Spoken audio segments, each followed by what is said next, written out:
विविध भारती पुणे. ठळक बातम्या. काँग्रेसच्या महासचिव आणि वायनाडच्या खासदार प्रियंका गांधी वद्रा आपले बंधू आणि लोकसभेतील विरोधी पक्षनेते राहुल गांधी यांच्यासह आज कोझिकोड इथं एक सभा घेणार आहेत. निवडून आल्यानंतर त्यांची ही मतदारसंघातली पहिलीच जाहीर सभा असून मतदारांचे आभार मानण्यासाठी ती घेण्यात येणार आहे. प्रयागराज इथं येत्या 13 जानेवारी 2025 पासून सुरू होत असलेला महाकुंभ अत्यंत भव्य करण्याच्या दिशेनं उत्तर प्रदेशमधील योगी सरकारचे प्रयत्न चालले आहेत. त्यासाठी देशाच्या सर्व राज्यांचे राज्यपाल आणि मुख्यमंत्री यांना आमंत्रित करण्याचं उत्तर प्रदेश सरकारनं ठरवलं आहे.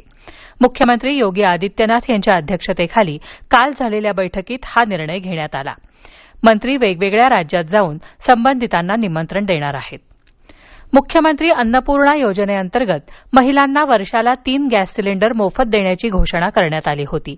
या योजनेसाठी आतापर्यंत पुणे जिल्ह्यातल्या 6,390 महिला पात्र ठरल्या आहेत. यापैकी काही महिलांना प्रत्यक्ष लाभ मिळायला सुरुवात झाली आहे.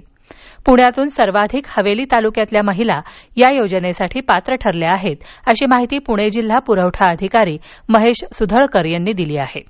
पात्र महिलांची पहिल्या टप्प्यातली यादी शासनाला पाठवण्यात आली असून दुसऱ्या टप्प्यातल्या पात्र महिलांच्या यादीची पडताळणी झाल्यानंतर तीही शासनाला पाठवण्यात येणार आहे, असं प्रशासनाकडून सांगण्यात आलं.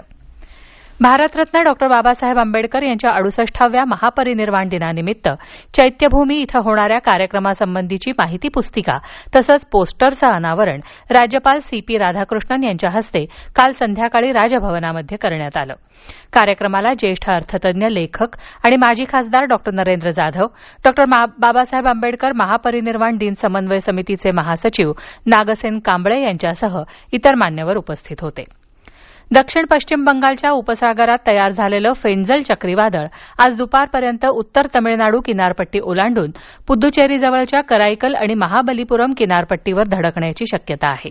या काळात ताशी 70 ते 80 किलोमीटर वेगानं जोरदार वारे वाहू शकतात.